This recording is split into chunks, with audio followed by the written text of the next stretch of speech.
If Kansas State beats Iowa State on Saturday, the committee has to change the way of thinking for this team for an at-large bid. This is a Locked On crossover of Locked On Kansas State and Locked On Cyclones.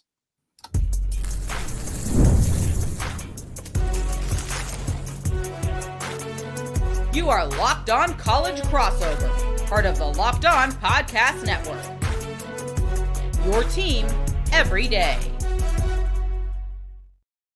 Yes, welcome on into this special Locked On Podcast Network crossover between Locked On Kansas State and Locked On Cyclones. Thank you for making our shows your first listen every single day. Today's episode is brought to you by FanDuel. Right now, new FanDuel customers can get $150 in bonus bets if your first $5 bet wins. And might be putting a bet on the table in this one, Nick, because Farmageddon 2.0 is here to end the Big 12 regular season. And obviously, we all know what happened in Ames just earlier this season. And that's probably the best of type of ammo that I have, because other than that, it is now all the Iowa State conversation for probably the rest of the show, right? No, we're definitely going to get into this episode. We're going to talk about this game coming this Saturday. Should be a really good time.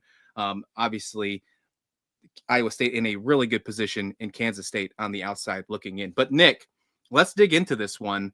First off, Farmageddon 2.0. This is a rivalry that not many people know about. This is one of those like unheard of rivalries, but it's one of the oldest rivalries in sports.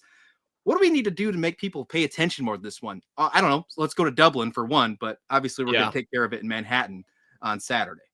No, who doesn't love a little bit of Farmageddon? Obviously, one of the oldest rivalries in the history of ever, I've been told by sources.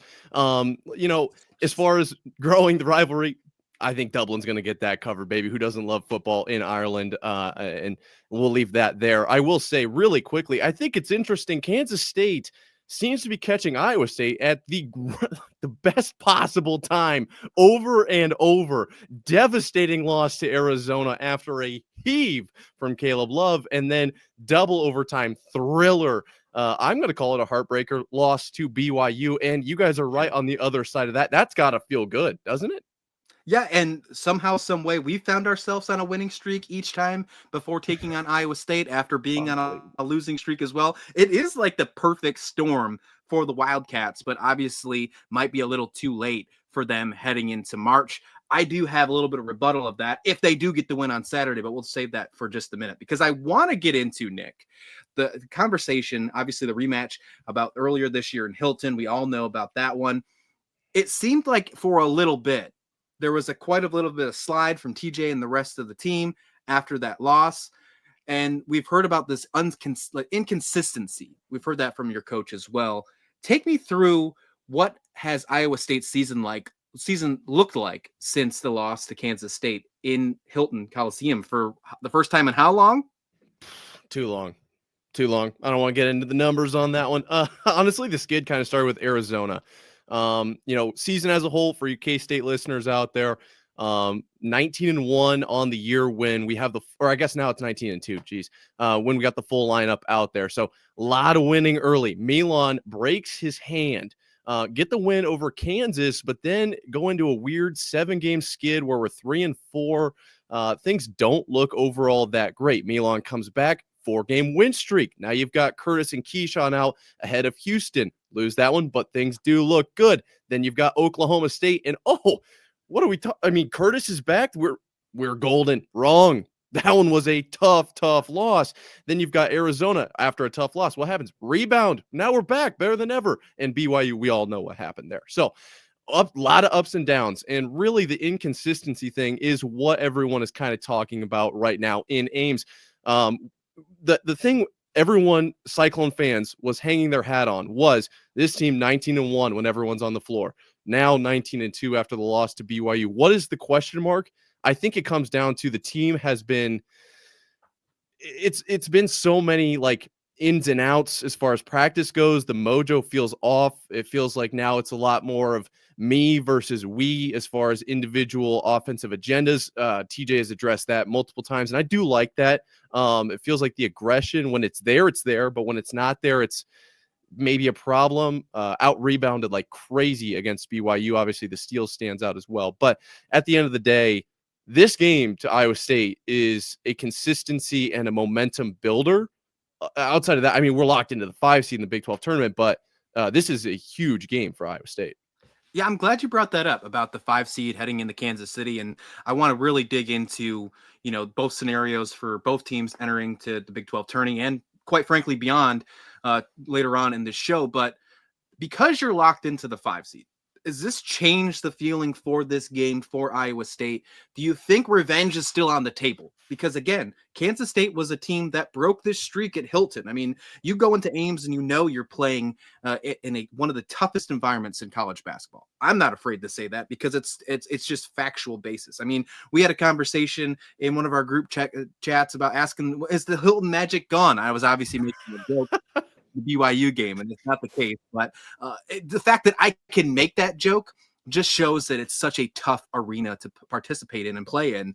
The fact that Kansas State was able to knock that off earlier this year, do you feel like there's some revenge, even though there's a bigger picture in mind starting in Kansas City next week in Manhattan on Saturday? I think really to answer that question, the root of the question is, does Iowa State take this game seriously? Am I wrong? Is that where we're kind of going with this? That's a good start. Yeah. Good point. The answer is they absolutely have to. Okay. They're locked into the 5 seed. You could make the argument they're looking forward to March Madness at this point. What does a Big 12 tournament win do for you? That's a second segment, third segment, whatever type of answer. But at this moment in time, the revenge is absolutely on the table. Farmageddon, everybody knows about Farmageddon and Ames in Manhattan. This is a big deal between these two fan bases, between these two teams also. And then on top of that, this team in particular needs to find something. It's just not rolling right now.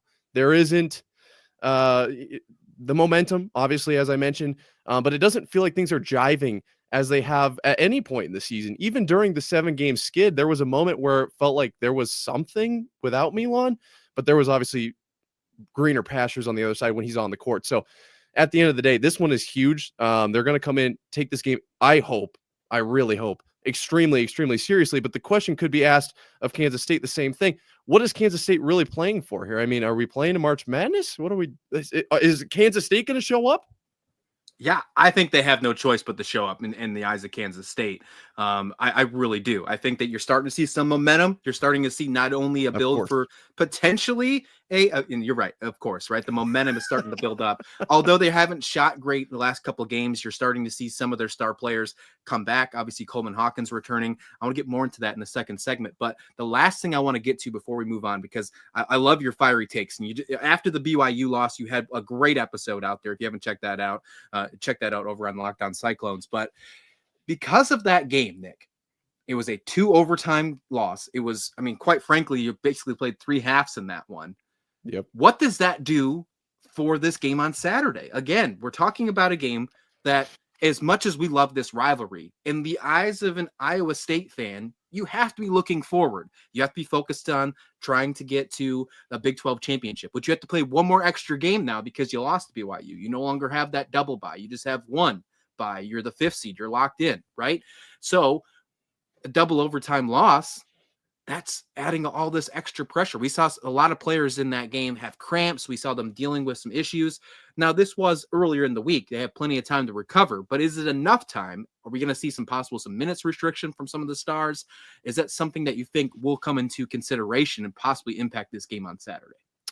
I don't think we'll see any minute restriction. If anything, this is crazy to say, but there is an option that TJ makes him play more because he is so serious about this team and being aggressive and going out and being just like the most aggressive team possible. Like, I hate to say like kind of twice, but that is really what he's gotten after. And, had some media availability yesterday and said, we went out and practiced as hard as we could. So I am concerned about gas in the tank, not so much minute restrictions, because we're looking at 2 extra conference games this year on top of the double overtime against BYU, which is an extra, like we said, practically an extra half.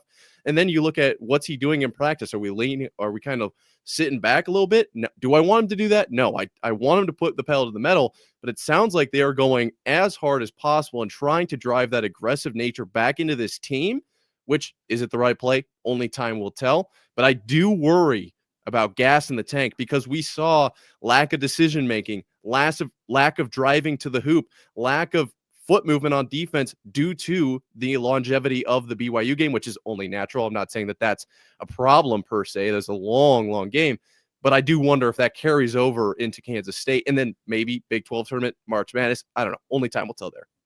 Yeah, Kansas City's going to be wild, not only just the court, because that court looks crazy. If you haven't noticed that in the women's tournament, that the court in Kansas City looks absolutely insane. I want to tell you in this next segment, though, why Kansas State finally needs to get back into conversation and why, if they win this game on Saturday, they should be back into an at-large bid consideration from all these bracketology experts. Let's do that next on this special crossover of Locked On Kansas State and Locked On Cyclones.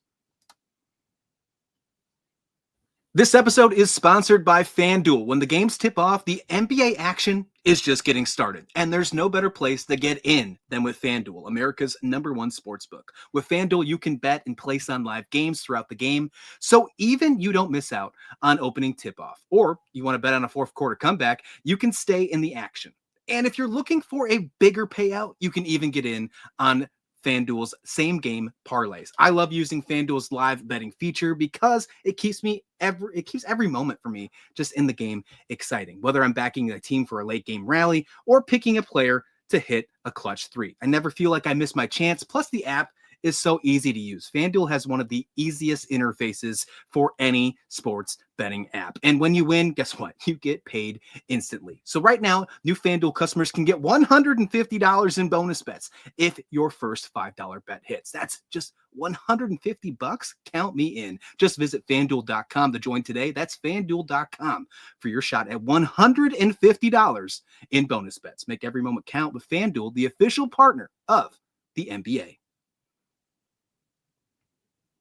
And welcome back to this special crossover edition of Locked On Kansas State, Locked On Cyclones. We're talking about the season finale coming up on Saturday between these two teams, Farmageddon 2.0 for this men's basketball season. Obviously, we all know who won the first game of Farmageddon. We got to make sure that we keep that one in the minds of all of you listening to this one for sure moving forward, because there's a possibility that Kansas State could get the sweep, right? And this is my thought process, obviously. Iowa State's a great team. They're going to be looking for revenge, even though if you don't think that's the case, Nick, if you think that there's a possibility that they could be looking more forward to it, I don't think that's the case. I know you didn't say that, but I think you're right. I think Coach TJ is going to make sure they're playing very hard because they have to make sure they're tournament ready. This team is obviously ready for bigger things.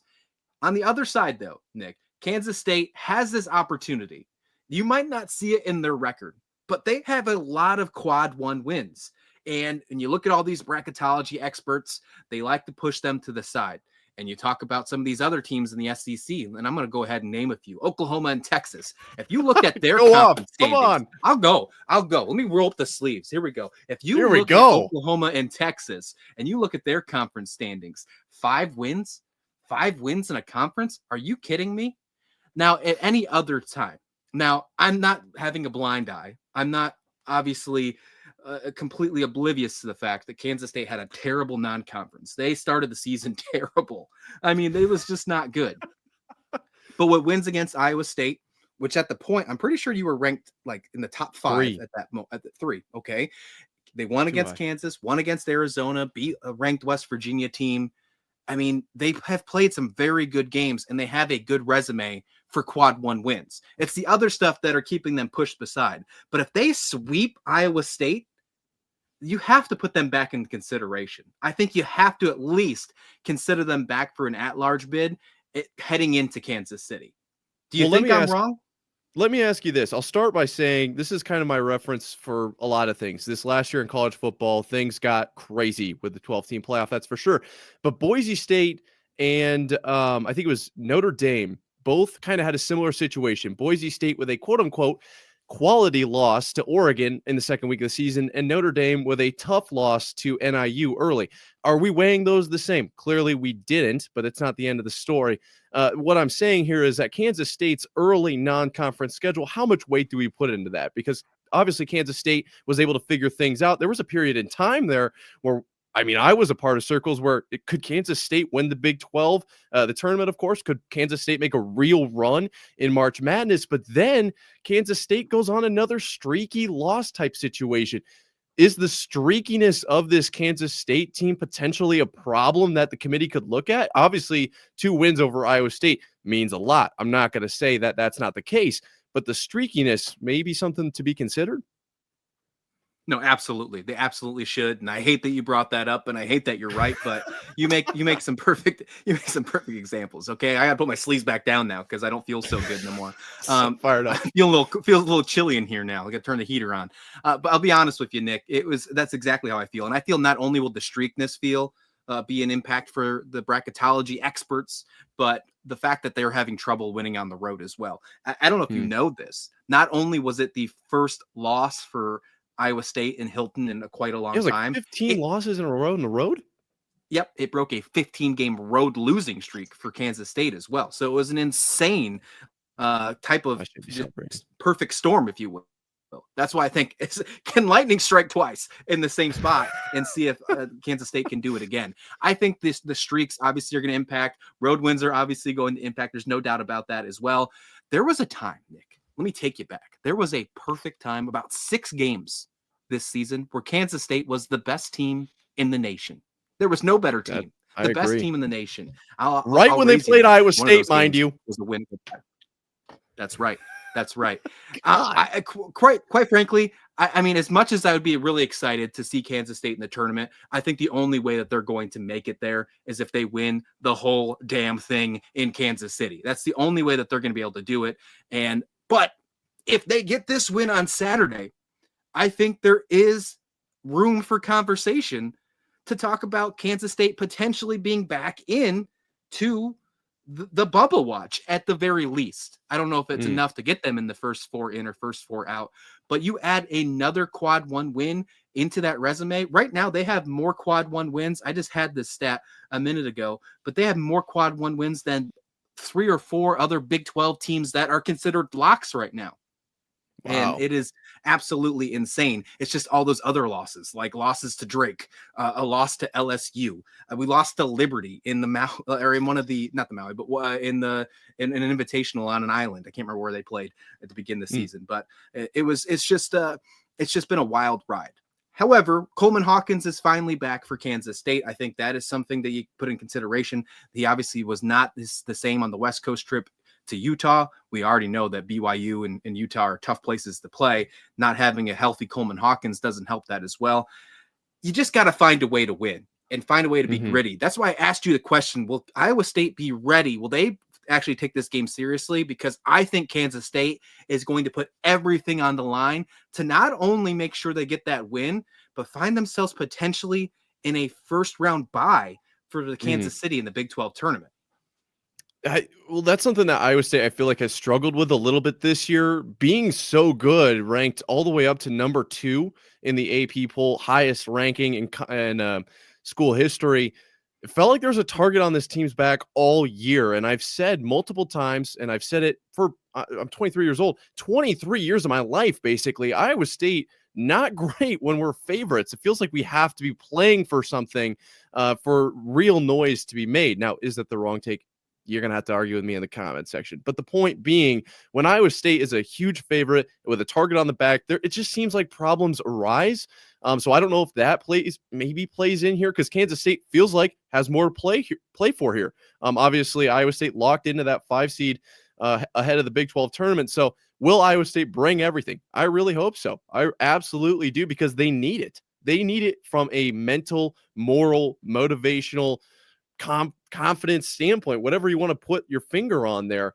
But in actual need numbers wise, I don't think they need it. And I do wonder if that'll play into the back of the minds of some of these guys. Like, why am I out here in the 20th conference game ripping myself up and down the court over a Kansas State team? Like, what am I doing? Like, we've got huge games coming up. That's what I'm a little bit concerned about. But I do think TJ Otzelberger, top 3, not 3 or 2 coach in the country, he'll get the guys right mentally. He'll get them on the same page that he is, because I know he never leaves the same page in his book with those daily habits he talks about. He'll get them right. I'm not too concerned, but there is a piece of me that's like, Kansas State feels like they have more to play for here. I don't know. No, you're right. Iowa State has nothing to lose heading into this game on Saturday, but Kansas State has everything to gain, Nick, and that is one of the most dangerous teams you can play. It doesn't matter who the team is in that case. If they are the most dangerous team because they have everything to gain for, watch out, especially a team that has already beat you, might I remind you. But what does that mean for both these teams heading into Kansas City? Let's look farther behind this or beyond this game on Saturday. What's it mean for possibly March Madness for both teams? Let's look into that to finish up this special crossover edition of Locked On Kansas State and Locked On Cyclones. We're all about the stats because numbers don't lie. And when it comes to the all-new Nissan Armada Pro 4X, the numbers are on an MVP level. With the ability to tow up to 8,500 pounds, it can quite literally carry the whole team plus the gear wherever you go. It's powered by a twin-turbo V6 engine, delivering the strength and performance to handle highways, back roads, and everything in between. And with the room for up to 8 people, the Armada Pro 4X is built for big crews, big adventures, and even bigger memories. Whether you're exploring off-road trails or rolling up to the arena, the Armada Pro 4X brings power, versatility, and style wherever you go. Take your adventures to new heights in the all-new Nissan Armada Pro 4X. Learn more at nissanusa.com.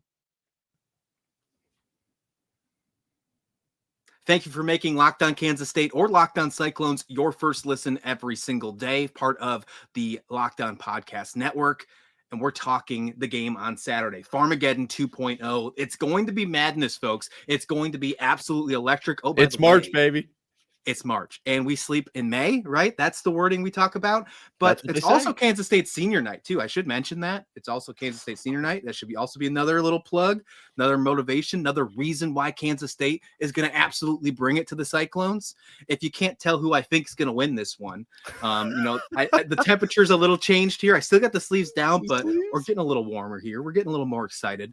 But let's look beyond this. Let's not give predictions because that's just who am I gonna guess? Yeah, I mean, right. You're gonna take Iowa State. I'm gonna take Kansas State. That's just the way this one rolls. If you want to give a prediction, let us know in the comment description below. We would love that. That would sound fantastic. And while you're there, click subscribe wherever you're listening on podcast form, either if it's Locked On Cyclones or Locked On Kansas State, or do a flip flop. Check out the other show as well, because we are both bringing it to you every single day of the week. That's what we do here at the Locked On Podcast Network. But let's look farther on, Nick. Let's look at past Saturday, heading into Kansas City. We know that this game's not going to impact Iowa State's seeding for Kansas City, but a loss on Saturday could impact the changing for potentially the seeding for the big one, for the NCAA tournament. Now, you'll have some you can have some ground to make up potentially in the Big 12 tournament if need so. But still, one more loss in the regular season could change some things, maybe even drop you down one line, which could be huge depending on where you lie in March.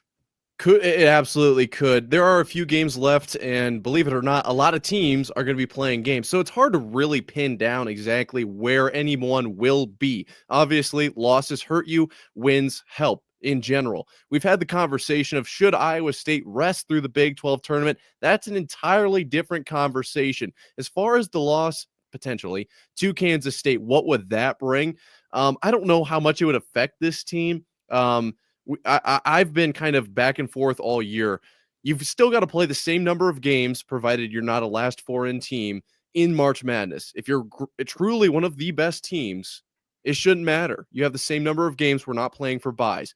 At the same time, you are playing to play effectively gimme games, if you will. That feels disrespectful, but games you should win early on and facing true opponents later. I do think Iowa State almost needs those games. I think this team is struggling in some capacities at the current moment and absolutely needs to win those games in the current moment to earn those gimme games in the big one.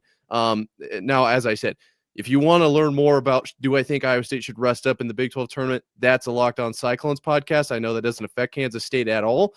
But as far as the Kansas State game, a must win because you can't afford to play someone real in the round of 32 and get bounced early. It's just not how it works. Yeah, according to the latest bracketology, what I'm seeing is Iowa State is the top 4 seed right now, a loss against Kansas State, could that move them down to a 5 seed? Could it drop them that far? That seems a little bit much, but it might change the number of where they say it's a 4th seed, which could mean that you possibly land in a Duke or Auburn side of the bracket. Maybe that's something you probably don't want to do looking forward. At the end of the day, you got to beat all the rest of the teams to win the Natty. So you got to play those teams eventually. But if you can find a way to have a nicer, cleaner bracket, a nicer path to get there, obviously you want that to happen. Well, and I'll throw this in really quickly. I'm a big proponent of controlling your own destiny. Whenever you get that chance, take it. Now, as you said, potentially a top 4, the top 4 seed or wherever you find your data, whatever it is. All these other teams are going to be playing games as well. So if Iowa State were to win and every other team somehow lost, if that was possible, that would go differently than if Iowa State lost and every other team won, right? So we can't exactly pin down where Iowa State will be. Iowa State can control, however, this Kansas State game. Let's take care of this one and let the chips fall where they may. You've played the season you have. You've played, and you just kind of got to deal with what's left. I don't think we leave it up to chance here. You don't know what's going to happen with the other teams. Just take care of this one. The question is for me, obviously, we've talked a little bit about Kansas State postseason. You've convinced me they maybe should have an not an auto bid, an at-large bid into March Madness here, potentially, with that SEC conversation we had. What if they don't make March Madness? No, put those sleeves down. What are we looking at postseason wise for Kansas State here? Yeah, let's be realistic here. If they don't get this win, the only way they're making the NCAA tournament, and quite frankly, it still might not matter if they don't get this win on Saturday. If they got to win the whole thing in Kansas City. Now, it'll impact their seeding. Kansas State seeding is most definitely in play on Saturday. I think you can get as high as a 7 seed, which top 8 seeds get at least one round of a bye. So if you get this win, you don't have to play in round 1. That's huge. That's one game away from getting to your dream of getting to March Madness. But if you lose this one, you can go as far down as, I believe, an 11 seed. You might even be 12 seed. I can't remember, but I know it's at least the 11 seed in Kansas City. Now, those paths are really different. I mean, if I'm looking at this right now, no offense to you, Nick, but I want to avoid Houston at all costs. I mean, we did not look good against Houston. We looked terrible against Houston. I talked about this multiple times this season, that out of all the games we've played, there's been multiple games where we haven't looked good, but there's been almost in every game, there's been a reason why we should have won the game. I can't say that about the Houston game. Houston beat us fair and square in every facet of the contest. They just looked absolutely incredible, and they have looked good. Unfortunately, that's why our friends at Nissan named them the team of the week in yesterday's episode. So with that being said, I want to avoid the 8 or the 9 seed if I can help it. So the 7 seed sounds quite nice. I think a couple other things have to happen, but of course you got to get the win in Manhattan against Iowa State. If that happens, great. Move on. We win the Big 12 tournament. We're going and playing in the dance. We're dancing. Fantastic. We need that because Jerome Tang didn't make that last year. He comes in, has a deep run in his first year at Kansas State. Last year, he makes the NIT. This year, will we even make the NIT? There's also this possibility of this new tournament, this crown tournament that Fox is putting on, Fox Sports 1, where there are a couple Big 12 teams that are going to get automatic bids. Could Kansas State get that one as well? This one's an interesting one, though, and I don't know how I feel about this if they do play in the Crown Tourney, because it's not till later on. The tourney doesn't start till March 31st, so you have all this time waiting until that tournament starts. But let me remind you that the spring transfer portal for the basketball season starts, I think, the 24th? It starts pretty dang early for right before the Sweet 16. Basketball. I know that.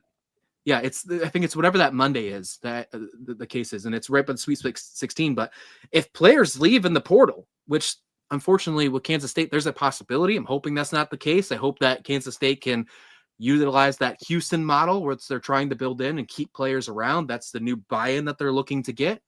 But there's a possibility. If they leave in the portal, what does that mean for a team that has to possibly play in a tournament a couple weeks later?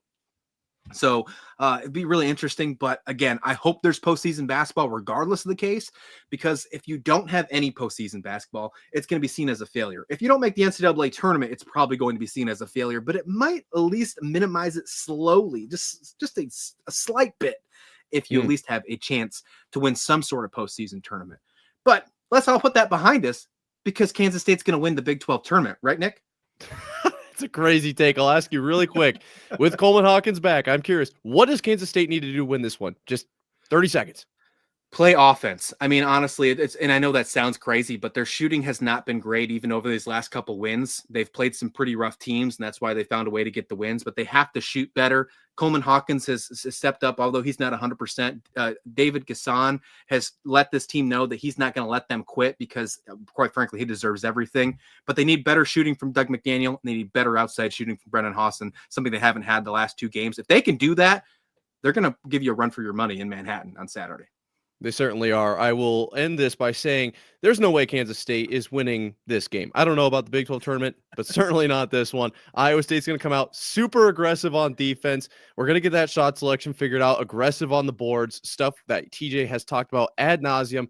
We've talked about, obviously, nothing to play for, everything to play for. TJ doesn't care. We're bringing the aggression. Iowa State over Kansas State. Book it. Oh, all right, fine. Well, we need to bring this back multiple times on these shows. I love having these crossovers with you. Maybe one of these days we'll bring a Guinness when we get closer to Dublin. I think that might be a thing. We might have to have a cheers for a little pregame for that. But we're going to definitely bring back these crossovers between you and I and get a little bit more into this rivalry as we prepare for a fun football offseason and what should be an exciting way. We get to kick off the college football season, you and I. No other teams can do that. Everyone is looking our direction. Obviously, the Farmageddon name is going to be huge, and it is kind of the game that everyone will be watching. Speaking of everyone watching, for Locked On Cyclones fans, where can they find your stuff, Christian? Oh, Locked On Kansas State, anywhere you listen to podcasts, exact same places that you listen to Locked On Cyclones. You can check that out. And you can find my Twitter X page, I guess I should say, at Locked On K-State. Nick, what about you for my K-State fans? Where can you find Locked On Cyclones? Locked On Cyclones, baby. And then at Nick_Marv, you can see it if you're on YouTube. That's where I'm giving my play-by-play during these games. Is it worth your time? I don't know. You come check it out, find out for yourself. I can't wait to do more with you throughout this offseason as we move towards potentially a Guinness cheers for that first game, biggest game of the football season coming up. Love it. Please like the video. Please subscribe. This has been a special crossover edition of Locked On Kansas State and Locked On Cyclones.